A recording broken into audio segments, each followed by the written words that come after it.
What's up, everybody? It's Sunday afternoon. It's strawberry season, and you know what that means? We're gonna can some strawberry lemonade concentrate.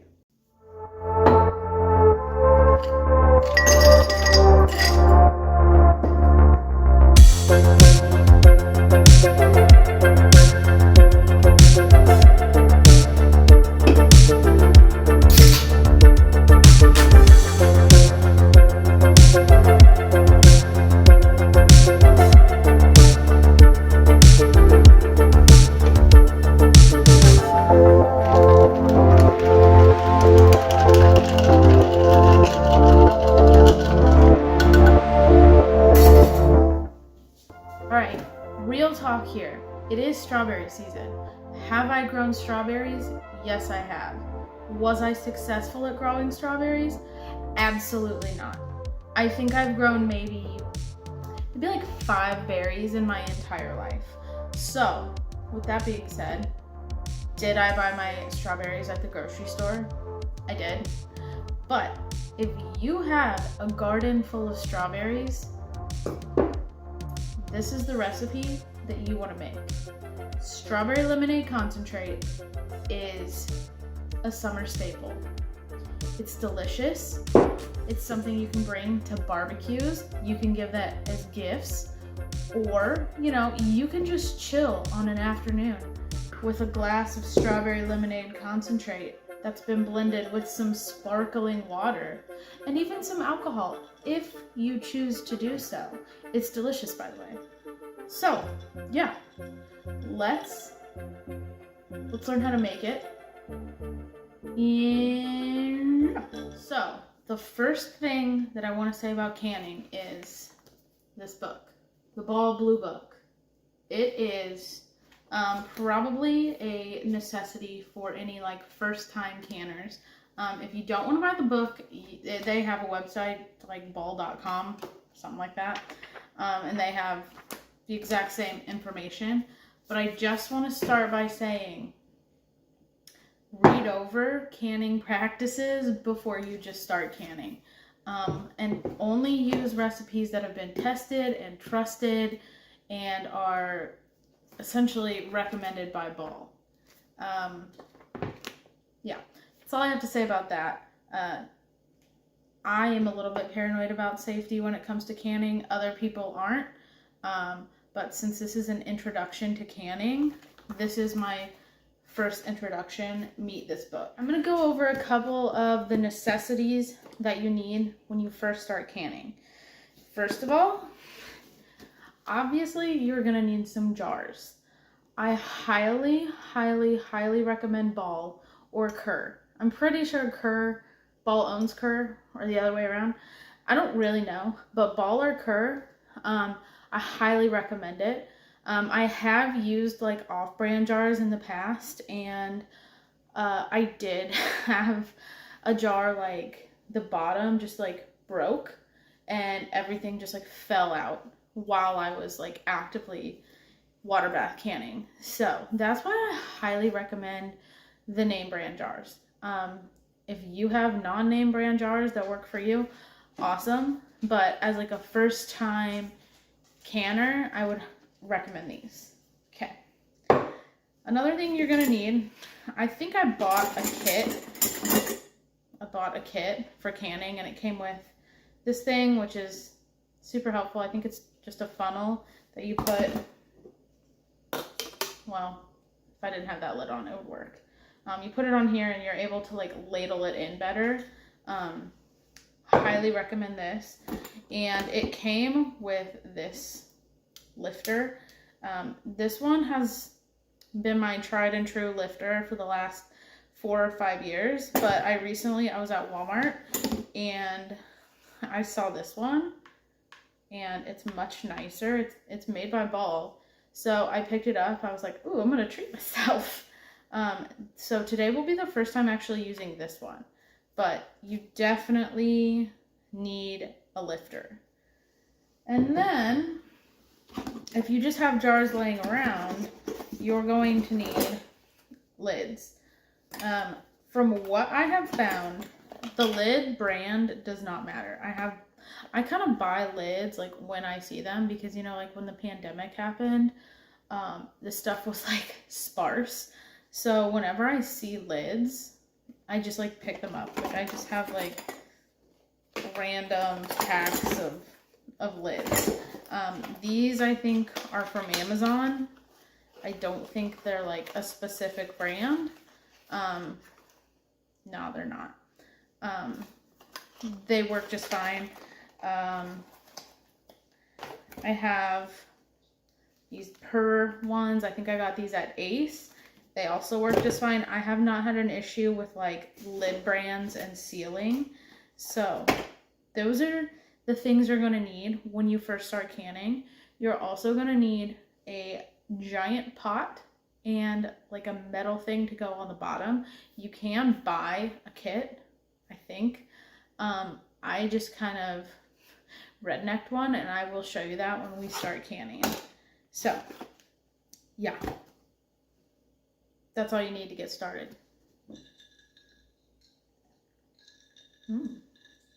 For this recipe, you're going to need 6 cups of whole chopped strawberries, 4 cups of lemon juice, 6 cups of sugar, and about 5, 6, 7 pint jars. So the first thing I'm going to do is I'm going to chop up the strawberries and put them in my pot over there. And then I'm going to juice my lemons. And then we're going to mix it all together. So let's get started chopping.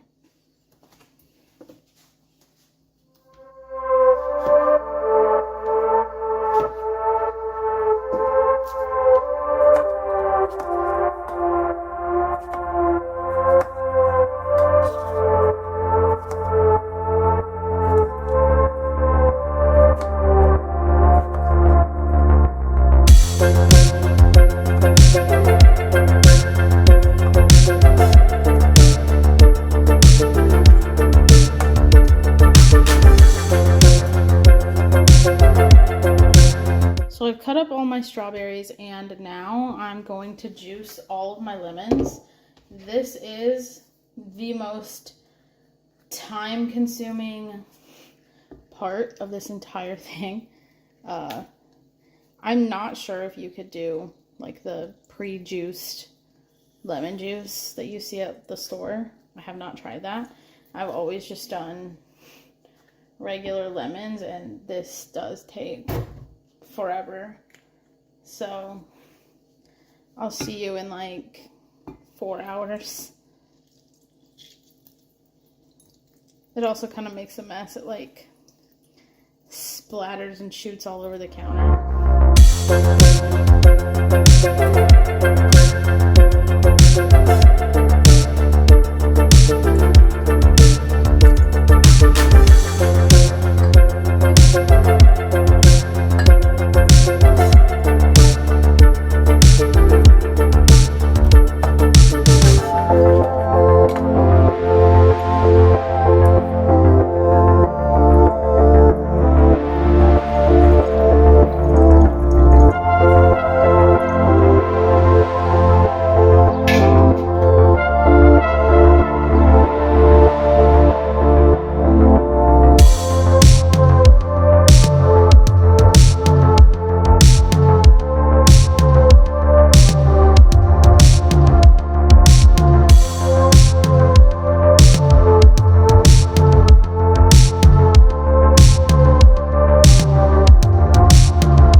The next thing you want to do is take your strawberries and either put them in a food processor or a blender, or I like to do the stick blender because I don't want to dirty an entire blender. That's just the kind of person I am. And just kind of blend them up until you don't see any large chunks. If you do it this way, I highly suggest wearing an apron, because you will be wearing red strawberry if you don't.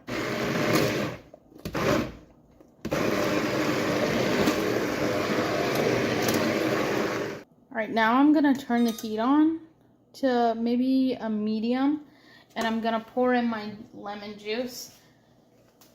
I am gonna strain it because I know I got seeds in it.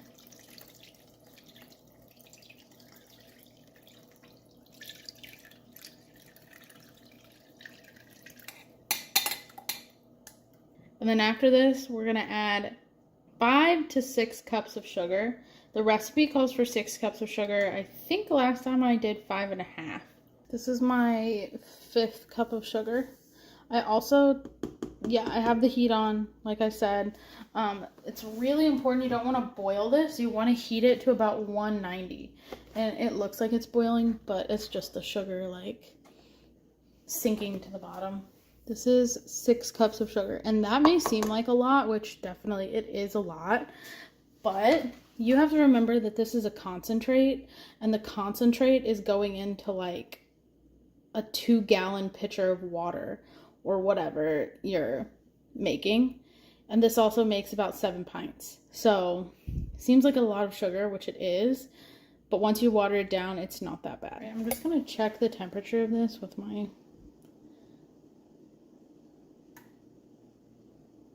Alright, so we're almost at 190. We are at 190. We're right at 190. So I'm going to turn the temperature down and start filling up my jars. Okay, I'm sure my arm is going to get in the way of me doing this, but we're going to try our best here to fill these up. I'm actually I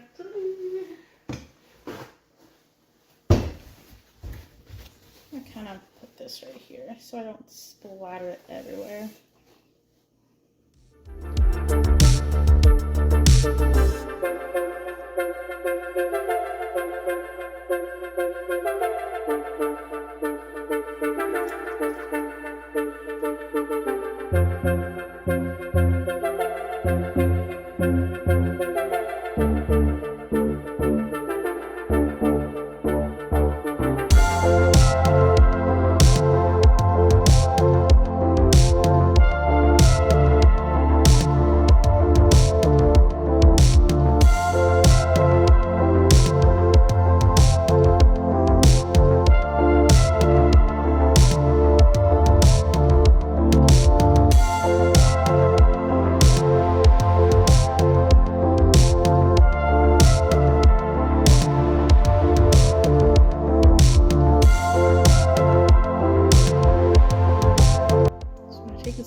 Lift this up, you can see that there's about a 1/2 inch of headspace between where I filled it and the top of the jar.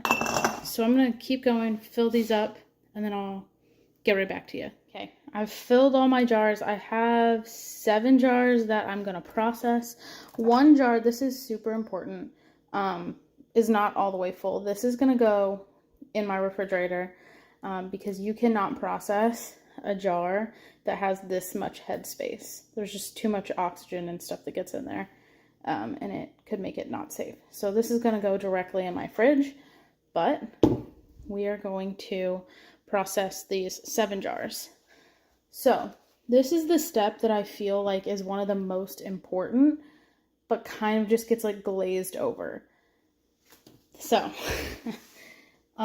what you want to do is you want to wipe every single jar that has stuff in it. You want to wipe the lid off, and you want to make sure that there's nothing between the jar and the lid, because you want to get the best seal possible. If there's something like a little piece of fruit stuck on this lid, and I put my lid on it and can it, there might not be the best seal, which could make it not the most safe. So this is a super important step that I just, like I said, I feel like it kind of gets glazed over. Now that I've wiped every lid, every jar, I'm going to take lids from my water and gently just set them on top of my jars. Now that I put all the lids on, we're gonna put our bands on. And this is another confusing thing because they always say fingertip tight. So what I like to do is kind of tighten it to where it starts like moving the jar, and then go just slightly past that and then back just a little bit. And that should be good enough. You don't want to like crank it down because then no air is going to escape. But yeah, when I started canning, people were like fingertip tight, and I was like, I don't know what that means.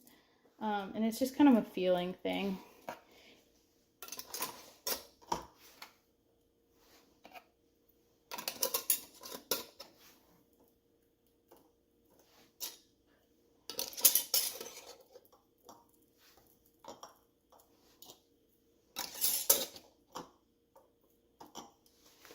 Okay, let's can it.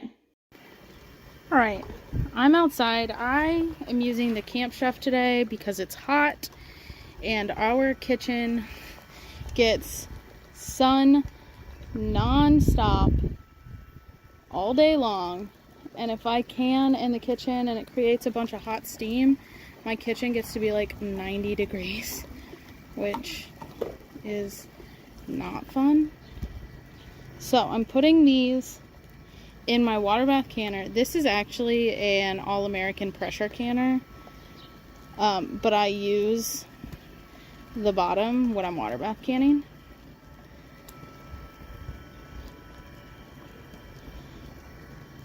We're gonna do this. Once we get these in, we're going to process them for 15 minutes, and then we're gonna take them out and see if we got a good seal.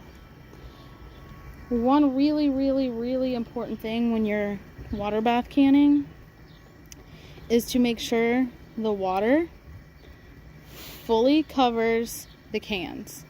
You do not want these sticking out of the water. I have seen some people do this, and you don't want that. You want them fully submerged in the water the entire time while it's boiling. Also, I highly recommend this. This thing is awesome. This thing is way better than the one that I had before. Anyway, I'll see you in 15 minutes. One thing that I forgot to mention is if you do use, well, not if, when you do this, you need to make sure that your pot has like a metal, I don't really know what you want to call it, grate almost, between the bottom of the pot and the cans, so they don't jingle on the bottom, which will crack the jars. You can kind of see it down there. It's the thing with like the holes in it. That is what's stopping the cans from being directly on the bottom.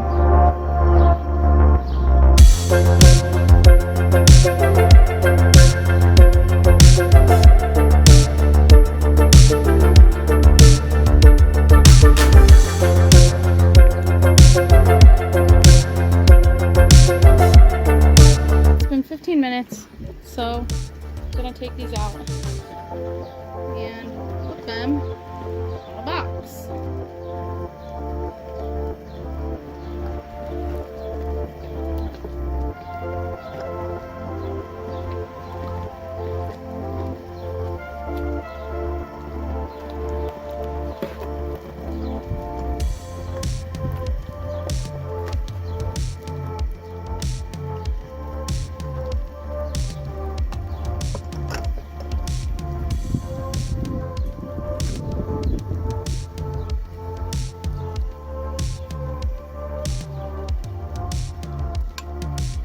I don't know if you heard that, but one of them already popped, which means it has a good seal.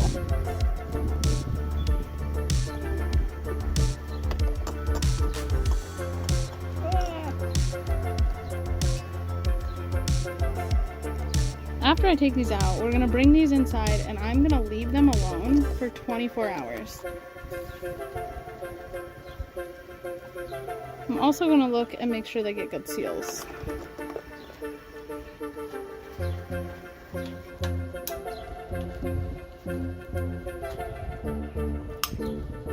That one popped too.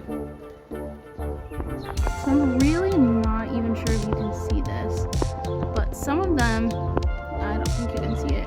Still have little dimples in the, oh, I think this one popped. The lid looks flat. This one, there's a slight dimple on it, like here.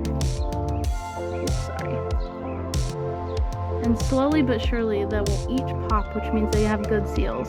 So like I said, I'm gonna leave them alone until tomorrow, and then we'll make sure they're good and sealed, and then we'll store them down in my basement pantry. What's up, y'all? It is the next day, and it's been almost 24 hours since we canned these. So I just wanted to show you kind of what they look like. So you can tell these have good seals on them because when I push on them, it doesn't go down. Unlike these empty jars, if you've heard that, that would be a bad seal. But these are empty, so it doesn't matter. But you cannot do that on these. Another thing that I kind of wanted to point out is when you pull them out, if you have done it correctly with the rings being fingertip tight, they're gonna be super loose when you take them out, and that's fine, that's normal. So all of these are super loose. I don't have any effort to like take them off.